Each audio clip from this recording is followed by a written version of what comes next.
Bé,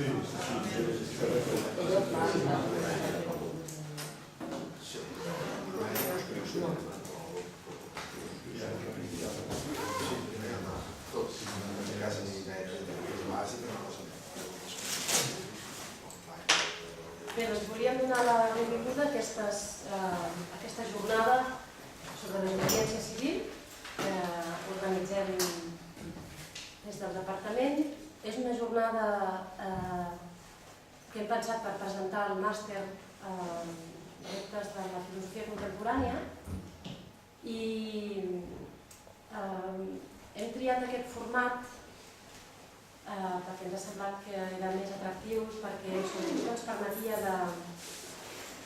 una mica fer visible quina és la manera en què treballem en el màster.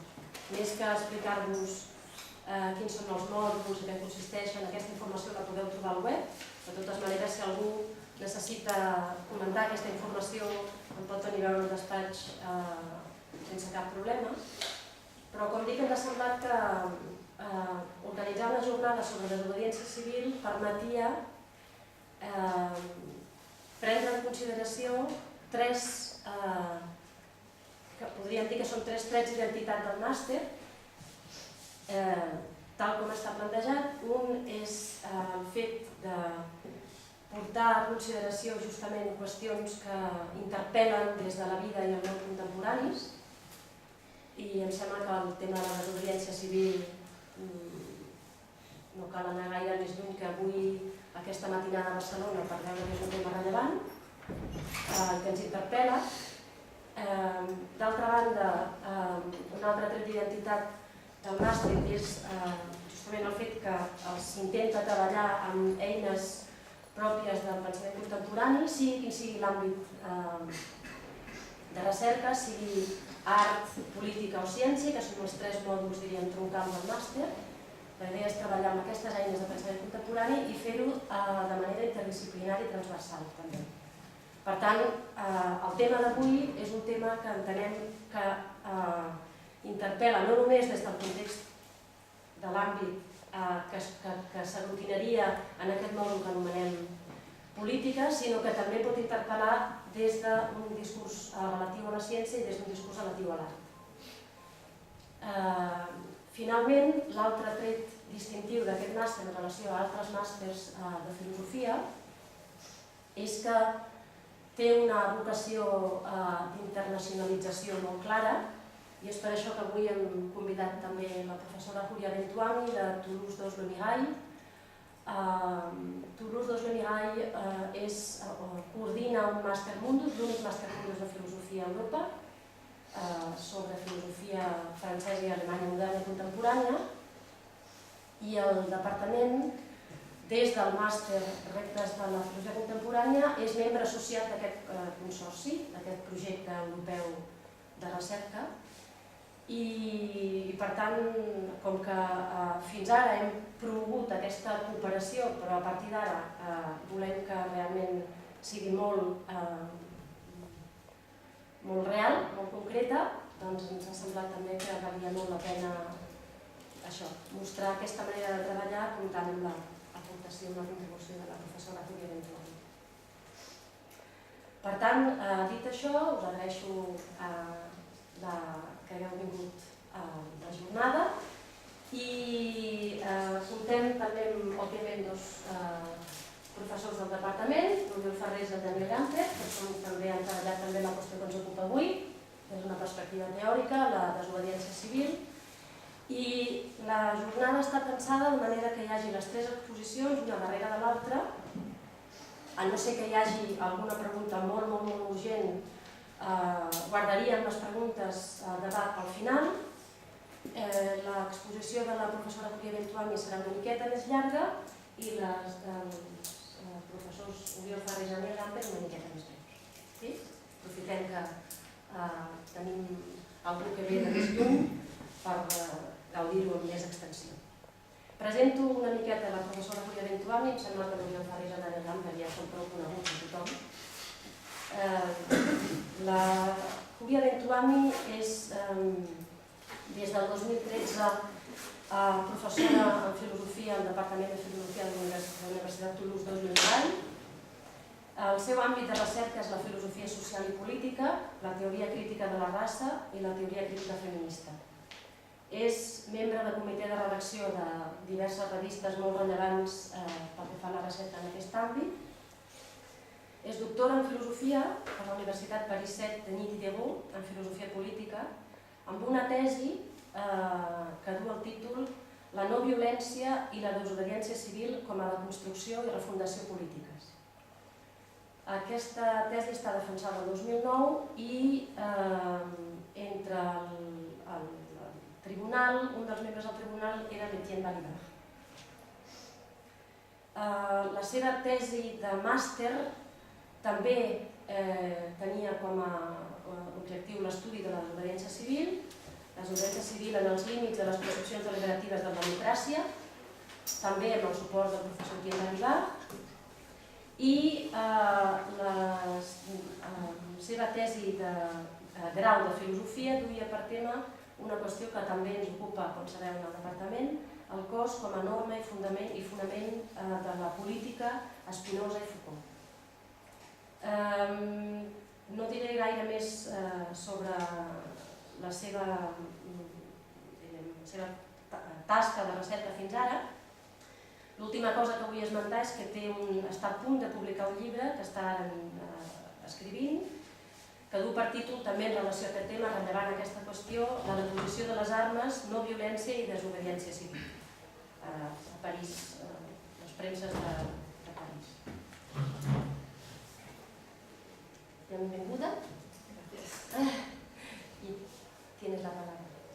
Gracias por estar aquí. Gracias. Buenos días. Entonces, primero quiero agradecer a Begoña y a Andrés por invitarme. Y bueno, hoy voy a hablar de las subalternas, si las subalternas pueden desobedecer y qué significa el concepto de subalternidad en ese sentido. Entonces voy a tomar la desobediencia civil por un ángulo que es más postcolonial y feminista. La pregunta, ¿las subalternas pueden desobedecer?, se plantea cuando necesitamos conocer exactamente cómo hacer para sacarse de un turbio, de una situación en que estamos atrapados. ¿Cómo se puede manifestar el grito, la liberación? Esta última pregunta es la de una filósofa francesa, Sarah Kaufmann, que reflexionó a partir de la filosofía antigua, sobre todo Platón, cómo uno se puede encontrar estancado, no sé si se dice así, estancado, como si estuviera en una calle sin salida, en una aporía. Así, Sarah Kaufmann dibuja una línea de comparación muy fértil entre el gesto filosófico de la salida de la aporía, del apuro, del embarazo a un nivel filosófico, con la situación material de la saturación de los horizontes de una persona que no sé cómo hacer para superar sus dificultades y que llega a usar de su inteligencia astuta para sacarse de ello, lo que es la metis en griego. El gesto no es puramente estético, ni bloqueado en las idealidades. Es tanto más pertinente que se aplica muy bien para describir la subalternidad. La subalternidad, en efecto, sería esta posición que corresponde socialmente a la vez a una aporía, un apuro y a una agentividad astuta, que mezcla una aparente pasividad con una actividad disimulada. Mi presentación seguirá tres ejes para contestar esas preguntas en torno de la subalternidad. ¿Es la subalternidad el resultado de una posición social dominada? ¿Es solamente una invisibilización de un modo de contestación de parte de una minoría? ¿O es más bien la forma típicamente de resistencia a su propia invisibilización? ¿Cuál es el poro en griego? ¿Cuál es la salida? ¿Cuál es la metis de la resistencia? Y sobre todo, porque he titulado esta presentación Las subalternas y no los subalternos, ¿cuál diferencia analítica lleva esta marca de género?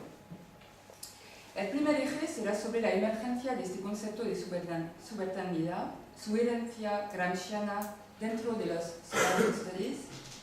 No se tratará tanto de hacer una gran genealogía, que será más la ocasión de preguntarse sobre la emergencia de ese nuevo concepto para pensar analíticamente una complexificación de las relaciones de dominación y de explotación, y para pensar también nuevas formas de afectividad que pueden tomar a primera vista la apariencia de una pasividad.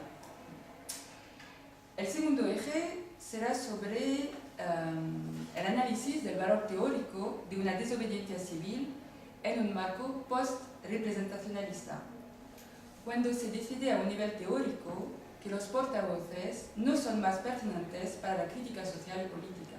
Entonces, trataré más de ver si podemos anular directamente y sin precaución teórica los portavoces. Y por fin, en el tercer eje, me referiré a un caso más concreto.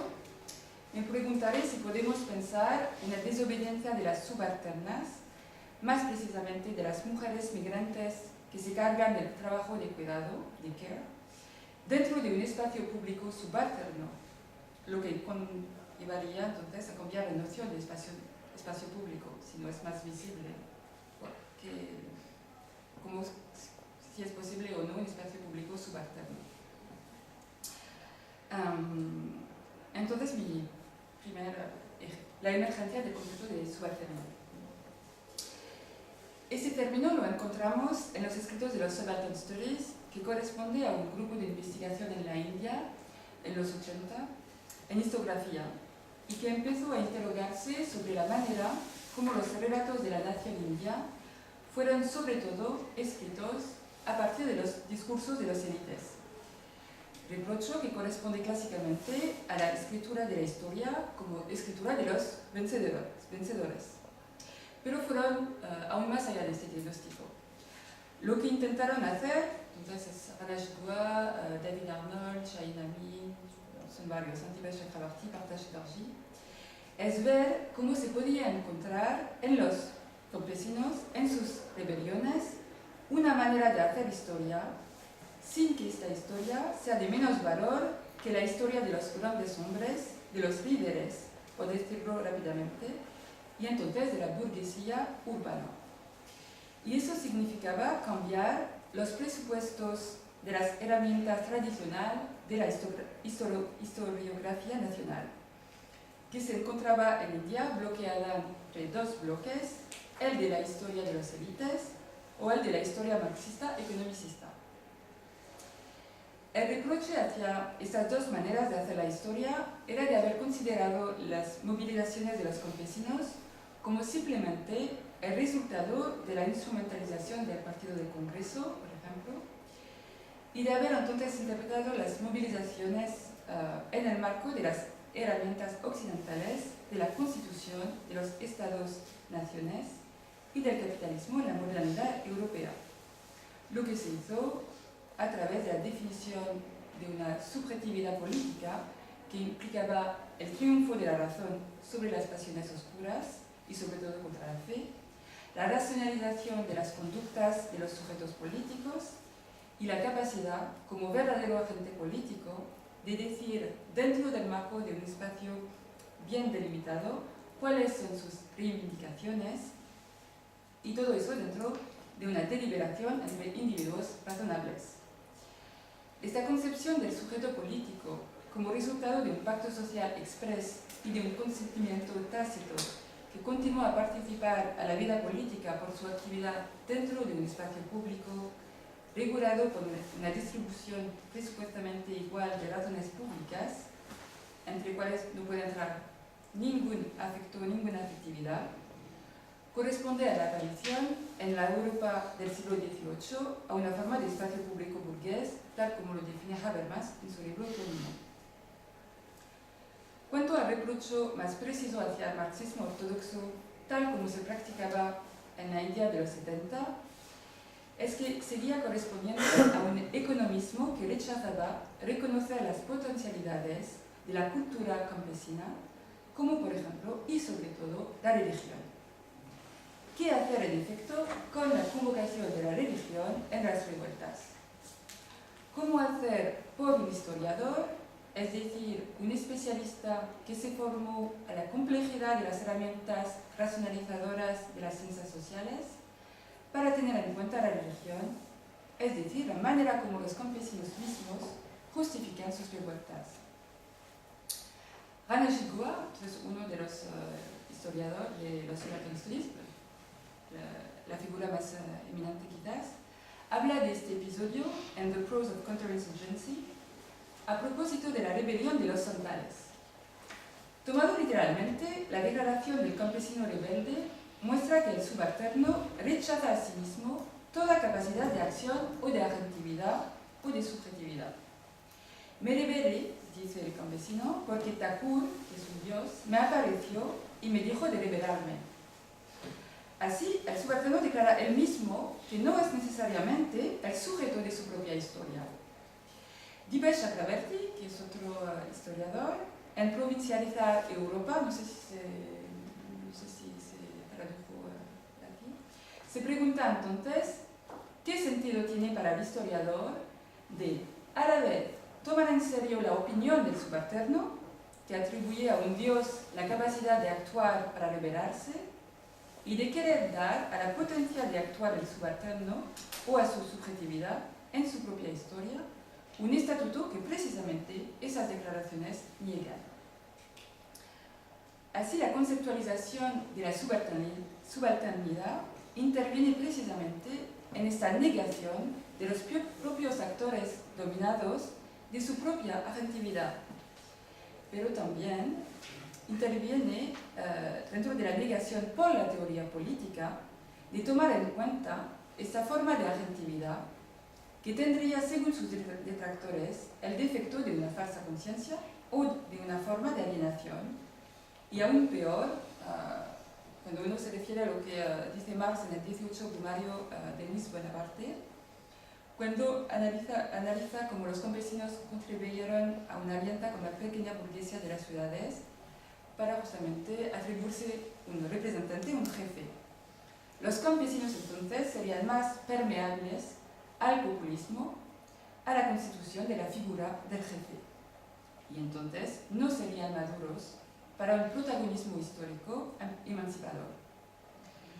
Tenemos así una doble negación que constituye a un nivel filosófico la conciencia del subalterno. Negación de su propia agentividad y negación de segunda orden por la teoría de la posibilidad de dialectizar esta negación, es decir, la supuestamente pasividad o el conservatismo de los campesinos. Pero podemos ver que es precisamente esta doble negación que constituye el resorte de la fertilidad analítica de la posición de la subalternidad, aunque parezca extraño ver la fertilidad analítica de una cosa en su invisibilización. El término subalternidad, nos dice Rana Chigua, viene de Gramsci, de los Quaderni del Carcere, en el tercer volumen de la monumental edición crítica de Valentino Gelatana. Encontramos este término en la sección a los márgenes de la historia, entre paréntesis, historia de los grupos sociales subalternos. Gramsci entonces empieza a relatar la historia de Davide Lazzarati, que fue un líder campesino y que tuvo en los escritos de los periodistas, pero también en los escritos de los científicos y sobre todo en la criminología anatomopatológica, había una descripción como muy biológica de lo que es la pasividad de los campos del sur de Italia. Y Gramsci apunta a un libro en particular y a un criminólogo en particular, que es Cesare Lombroso, y el libro Pazzi Anormali. Entonces dice, Cesare Lombroso, Pazzi Anormali. Dos puntos. Esta era la costumbre cultural del tiempo. En vez de estudiar los orígenes de un evento colectivo y las razones de su divulgación, de su ser colectivo, se aislaba el protagonista, entonces David el-Zarati, y se limitaba a hacer una biografía patológica, demasiado a menudo tomando los movimientos a partir de motivos inciertos o interpretables a partir de modos diversos. Para una élite social, los elementos de los grupos subalternos siempre tienen algo de bárbaro y de patológico. Fin de la citación. Lo que hace entonces la subalternidad es una característica propia de la acción política, su espontaneidad y la mezcla de elementos religiosos y reivindicaciones sociales. Pero también la subalternidad es una característica heteroreferencial y es la manera como es descrita por los grupos dominantes, las élites sociales, es decir, una gran parte de los intelectuales, no todos, pero una gran parte. Esos, los intelectuales, constituyen en Gramsci una posición estructural que corresponde a una hegemonía en la medida en que contribuyen por su posición a producir el discurso articulado que permite de producir un consentimiento al poder sin que se necesite una forma de coerción por la violencia. Tal es la contribución mayor, una de las contribuciones mayores de Gramsci a la renovación del marxismo y a los estudios subalternos. Es la manera como tomó en serio la cultura dentro del proceso de construcción de una hegemonía o de una contrahegemonía. La cultura no es meramente, como lo pensaba, una versión vulgar del marxismo popularizada por Bukharin y la Segunda Internacional, un reflejo de la estructura, un epifenómeno secundario, una idealidad que vehicula una falsa imagen de las necesidades. Los primeros volúmenes de los Subaltern Studies en los 80 van a tomar entonces este análisis gramsciano para ver cómo hacer la historia política de los grupos subalternos a partir de sus propias referencias culturales, es decir, a partir de lo que dicen ellos mismos, de lo que creen. Pero ahí empieza una dificultad. ¿En qué extenso podemos decir que los subalternos pueden hablar por sí mismos? Esta postura teórica no tiene por acaso el riesgo de celebrar una autenticidad de las revueltas subalternas. Entonces la pregunta es doble. ¿Cómo podemos ver realmente un acto como desobediente cuando tiene toda la apariencia de una sumisión o de una resignación y cuando no hay resto escrito para atestiguar el sentido de un acto que puede parecer, por ejemplo, puramente psicológico o desesperante como un suicidio? ¿Cómo calificar un suicidio de político? Así, ¿cuál es el texto de la desobediencia de los subalternos cuando los textos nos hacen fallos? ¿Cómo podemos considerar que haya un texto disimulado como una autenticidad disimulada? Y segunda pregunta, o grupo de preguntas, la subalternidad solo se refiere a esta posición de invisibilización de una memoria dominada, de una cultura dominada, olvidada, que se trataría de sacar del olvido por el gesto salvador del historiador. Pero entonces, si es eso, ¿qué nos dice la subalternidad de nuestro presente? Si es solo sacar del olvido una memoria dominada. Solo sería este concepto forjado a posteriori y sería solo sustituible al de dominación y tendría entonces una relación muy confusa con el término de explotación. El subalterno no sería, en este caso, no sería tanto el explotado, el que dispone en la teoría marxista de la posibilidad de constituir una clase protagonista de la historia, sería más un desclasificado que solo tendría una posición de resistencia al capitalismo, pero no de crítica, que significaría solo un resto tradicional contra la modernidad del Estado-Nación, del capitalismo industrial o, en el siglo XIX, por ejemplo, de las grandes plantaciones.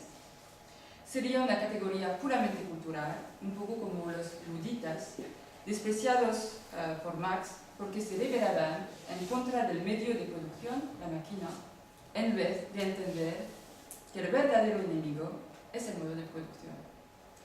Entonces, La cuestión es si la subalternidad no tiene nada que decirnos de nuestra hipermodalidad económica. Entonces, para contestar este grupo de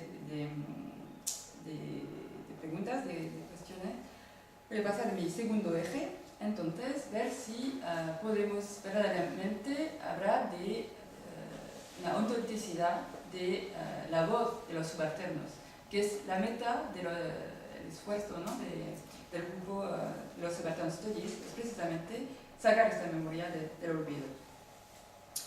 Entonces, segundo eje, la desobediencia de los subalternos en el marco de una teoría post-representacionalista, que no pasaría por los escritos o la voz de los portavoces. Y para tratar de este problema, ¿no?, de la autenticidad de la voz de los subalternos, voy a cuidarme el texto más famoso de Gary Spivak, que intervino en estos debates con el texto "Las subalternas pueden hablar".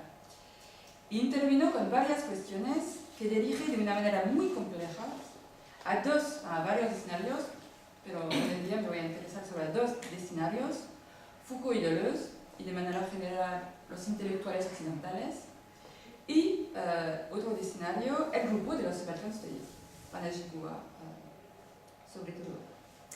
Y todas las cuestiones parten de la duda que ella echa sobre la verdadera significación de este gesto de rehabilitación de los subalternos y sobre este gesto que no ha demasiado reflexionado sobre su propia posición teórica, mientras que se ha declarado precisamente como haber reflexionado sobre la articulación entre teoría y práctica. Para ella no ha demasiado pensado esta articulación. Sus preguntas primarias son las siguientes: ¿en qué medida es posible efectivamente de expresarse fuera del marco de la representación? Es decir, del funcionamiento de un espacio público que pasa por líderes, que son portavoces, y mandados para representar los intereses de sus mandantes. ¿Cómo es posible entonces decir algo por su propio jefe que corresponda exactamente a sus intereses y que no sea el síntoma de una reconducción de un discurso tomado en las redes de la ideología? Entonces se pregunta sobre la transparencia de un discurso, de una voz espontánea. ¿Cómo podemos garantizar que las reivindicaciones remiten efectivamente a lo que quieren los oprimidos? Spivak trata esta cuestión teórica muy espinosa, ayudándonos a interrogar el estatuto de una revuelta subalterna. ¿A partir de cuándo se puede hablar de desobediencia civil, es decir, de desobediencia política, sobre todo cuando sabemos que para que haya desobediencia civil propiamente se necesita una cierta publicidad de los actos, de las reivindicaciones, lo que puede faltar en una revuelta subalterna? La noción de civilidad, además, de tener el sentido de espacio público, de pertenencia de su propia representación de la comunidad en general, supone también una forma de pacifismo o de arreglo cordial en el tratamiento de los conflictos, que pasa por el intercambio de razones públicas, sin afectos. Spivak, junto a ella, cuestiona el estatuto crítico de la revuelta. Una revuelta no es una revolución y no es tampoco necesariamente crítica. Parece efectivamente que la revuelta es más bien una posición individualista, o, si es colectiva, puede ser que sea simplemente un espontaneísmo que corresponde solo a una reacción en frente de la violencia ejercida, más que una acción en sí misma, es más una reacción que una acción. Y de hecho, cuando nos interesamos a la desobediencia civil tal como sería practicada por los subalternos, es decir, por los que ocupan una posición estructural donde están excluidos de la representación oficial y aparentemente de los circuitos de producción capitalistas industrializados, parece difícil considerar que esos subalternos pueden efectivamente expresar algo que sea más que una mera contraconducta, como lo dice Foucault, y que sea inmediatamente interpretable como político. Es un poco denso, ¿no? Pero, entonces, según Spivak, es muy denso su texto, según Spivak, en vez de afirmar con Foucault que la histérica, el loco, el detenido, el escolar pueden tener una dimensión política inmediata de contestación del poder, hay que reflexionar sobre esas situaciones de rebelión de manera no romántica, dice ella, para sacar las revueltas de sus situaciones de soledumbre y de ininteligibilidad política que pueden tener, ¿no? Entonces, porque Foucault dice que Foucault solo, por ejemplo, habla de contraconductas. La histérica resiste al poder del médico que quiere sacar de ella un saber. Entonces, su manera de resistir sería de fingir, no de fingir, de corresponder, ¿sí? De corresponder exactamente a lo que le pide el médico. Entonces, la resistencia sería en este paso de lado, ¿no? En esta manera de contestarlo siempre con una diferencia en la contestación. Esta crítica de Spivak viene de su lectura de una sola entrevista de Deleuze y Foucault, publicada bajo el título Los intelectuales y el poder. Spivak considera que Deleuze y Foucault declaran demasiado rápidamente el fin del intelectual como portavoz y la valorización al revés de la expresividad popular autónoma. Y critica la manera como llaman, a partir de esta posición post-representacionalista, a una alianza global entre los obreros del primer mundo, a los obreros, los locos, las histéricas del primer mundo, y los subalternos del tercer mundo.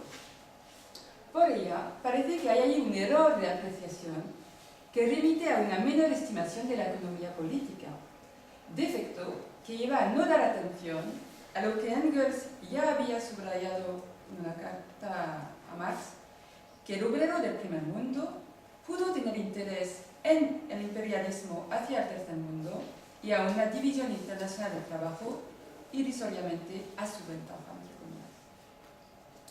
Todas esas preguntas remiten a interrogarse sobre la posibilidad de una política autónoma de los oprimidos, sobre su atractividad y el potencial emancipador de esta.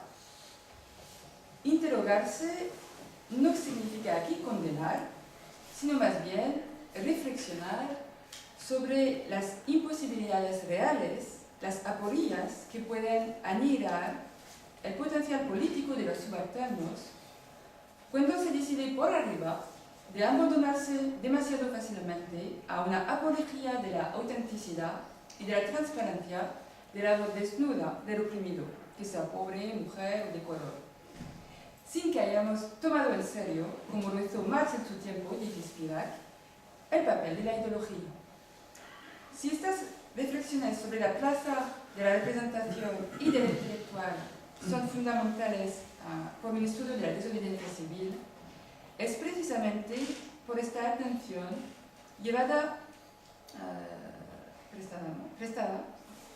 es precisamente por esta atención prestada a un estatuto de una reivindicación que no pasaría más por portavoces, o sea, por las élites, sino que sería el hecho mismo del pueblo. ¿Qué significa que la desobediencia civil sería el hecho mismo del pueblo? Esto significaría que es el pueblo que recobra su voz, que habla por fin por sí mismo. ¿Y de qué pueblo hablamos? ¿El pueblo del primer mundo, figurado en Foucault por el obrero, el enfermo, el pobre y las mujeres precarias? ¿Es el mismo pueblo que en el tercer mundo? Esta cuestión es fundamental si queremos pensar una globalización de la desobediencia civil, su posible internacionalización, sin que ésta se quede al estado de mero pedazo de deseo formulado desde el centro del primer mundo por intelectuales apurados de autoabolirse por la sola eficiencia de su palabra. Lo que está en juego es entonces de no hundirse en un esencialismo que hubiéramos querido deshacernos por afirmaciones invocando demasiado rápido el fin de las grandes hipostasis intelectuales, como las de una liberación por una clase determinada, por ejemplo. La subalternidad para Spivak no significa el fin de la lucha de clases o la prevención de un paradigma de la clase revolucionaria. Es solamente el nombre de un obstáculo epistemológico y práctico que tenemos que evaluar para repensar la renovación de la economía política que cuenta hoy en día con una diversificación incrementada de los procesos de diferenciación social.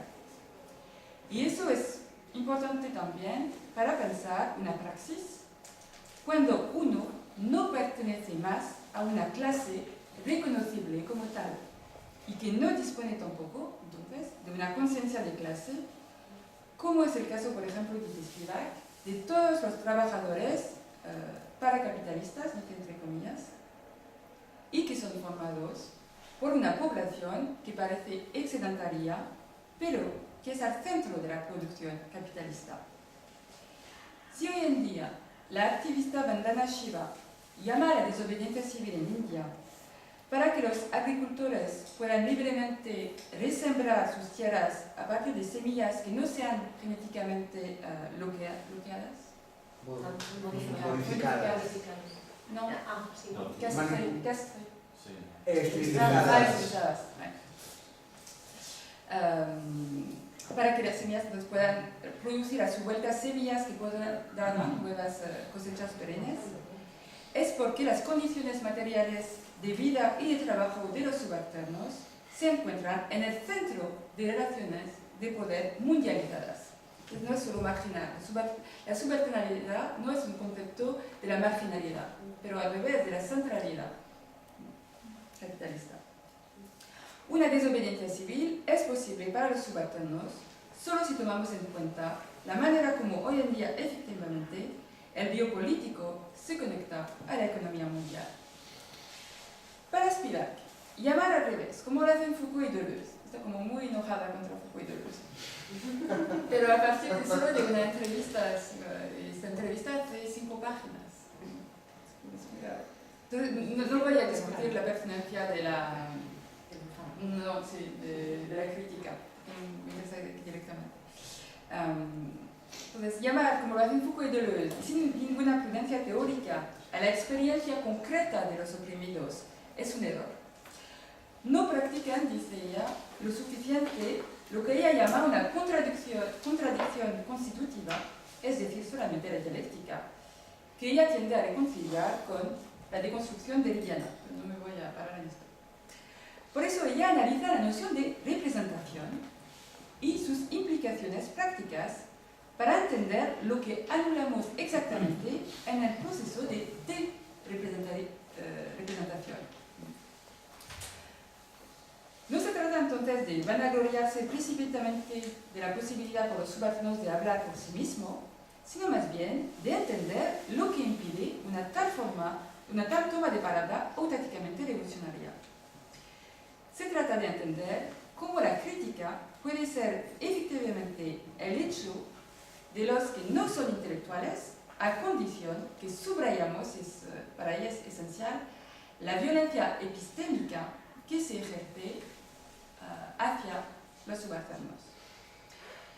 Entonces, mi objeto aquí es más bien de aislar en toda la argumentación de Spivak este momento de una crítica de la representación que pueda ser auténticamente una crítica de la ideología, lo que no hace, dice ella, Deleuze y Foucault.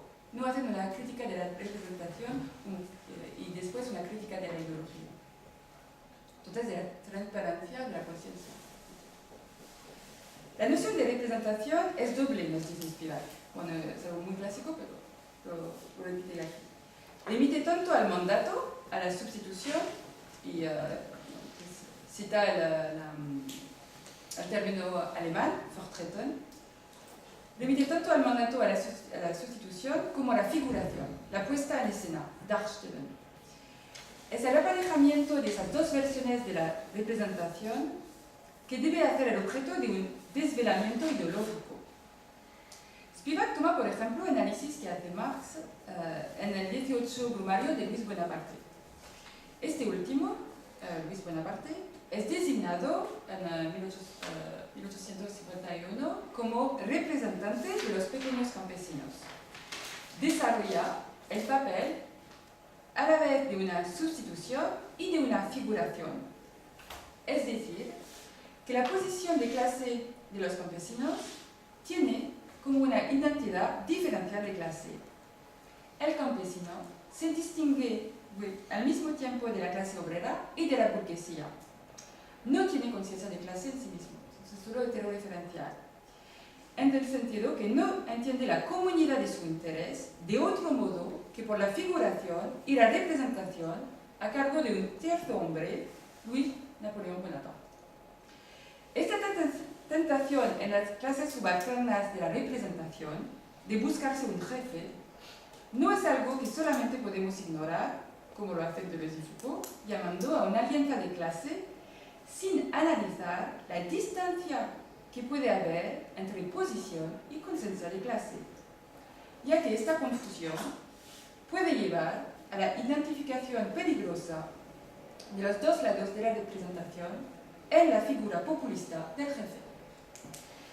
La teoría política no puede entonces prescindirse de un análisis de lo que puede impedir la agentividad de la subjetividad colectiva. Los campesinos pueden muy bien entender lo que los diferencia de los proletarios urbanos y en una cierta medida del bajo proletariado urbano, pero no son aptos automáticamente, por esta posición de clase, a tomar conciencia de su interés común y a hablar por ellos mismos. Lo que podemos retener de este análisis muy metida aquí de Spivak son varias cosas.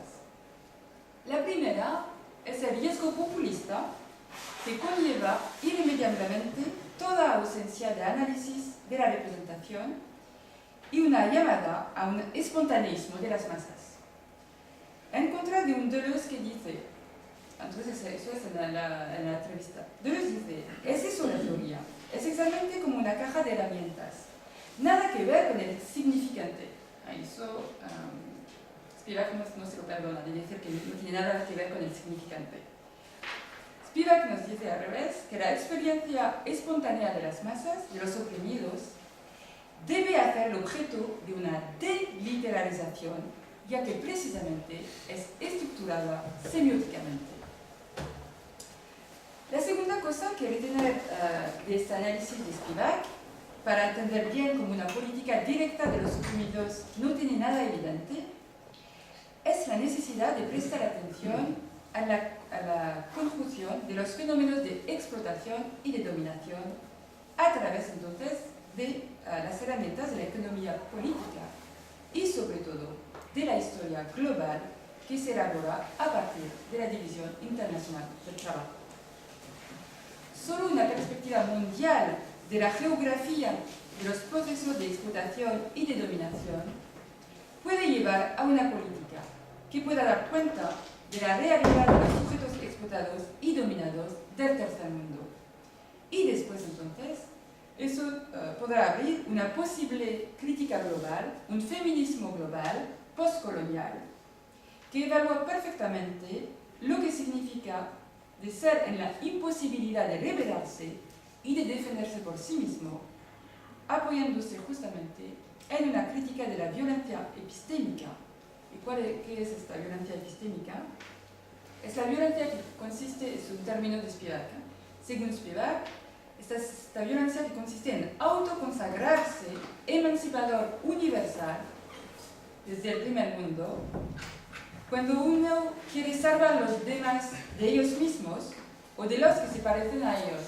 Ella tiene esta frase que tenemos que salvar a las mujeres de color de los hombres de color. El feminismo occidental de los 80 no es exento de la sospecha de violencia epistémica cuando se atribuye las prerrogativas de la lucha contra la violencia ejercida contra las mujeres en el tercer mundo, sin analizar las componentes racistas y clasistas que pueden cubrir esas declaraciones precipitadas relativamente al salvamiento de esas mujeres de color. Entonces, ahora voy a hacer mi tercer y último eje. Siento por ahora, ¿no? ¿Está bien? Pensar más al caso concreto entonces, de las mujeres migrantes que hacen todo el trabajo de care, de cuidado, en los países del primer mundo, ¿no? Más bien en Francia, porque conozco más las encuestas sociológicas sobre esto, sobre las niñeras. Y las niñeras en París que vienen de Senegal. Aquí también pasa. Claro, no, sí, claro, pero es solo para referirme a un documento zoológico, ¿no? Pero claro, aquí en todo el mundo,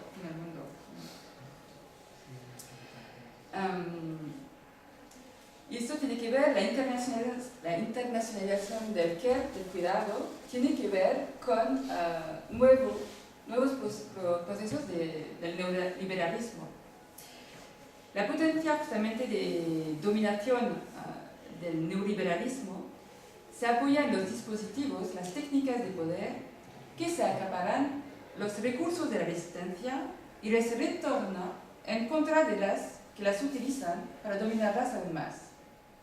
Así, para las mujeres migrantes destinadas al cuidado de los demás, sus recursos de resistencia en frente de su propia reducción o desprecio podría venir, por ejemplo, del uso de su competencia moral, como la atención llevada a los demás, la preocupación de conservar su dignidad.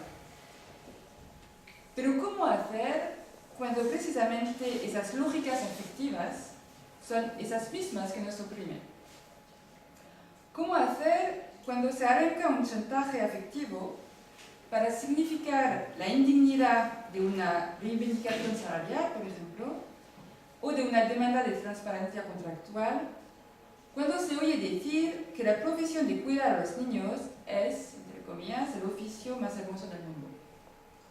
Al escuchar a las empleadoras, la profesión de madre, porque sería desinteresada, pura, porque pertenecería a la esfera de la benevolencia familiar, no podría rebajarse al bajo cálculo contractualista, y la profesión de madre de sustitución, ¿no?, que es el trabajo de niñera, podría aún menos prestarse a tales bajas consideraciones egoístas.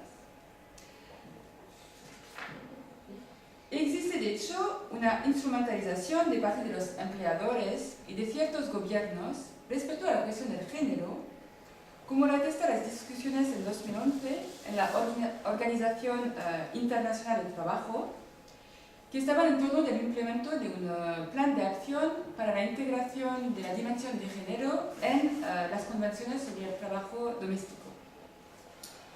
Durante esas discusiones, ciertos representantes patronales y gubernamentales avanzaron que el trabajo efectuado en el domicilio privado no debería ser reglamentado de manera demasiado estricta, sino el riesgo sería de convertirlo en algo menos personal y entonces de fracasar en su misión.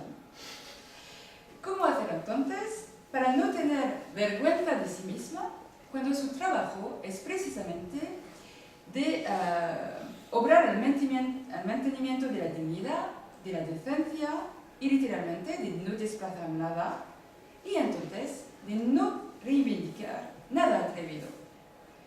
¿Cómo hacer para reivindicar, exponerse, cuando como doméstica es la discreción, es decir, una cierta desapropiación de sí, una cierta bordadura, ¿se dice? Que está visto como una competencia profesional? ¿Cómo ser visible cuando esta visibilidad, este recuerdo a la singularidad de una existencia y de un sufrimiento, puede interpretarse como una falta profesional? Entonces, ¿cómo resistir sin exponerse? O sea, ¿cómo constituir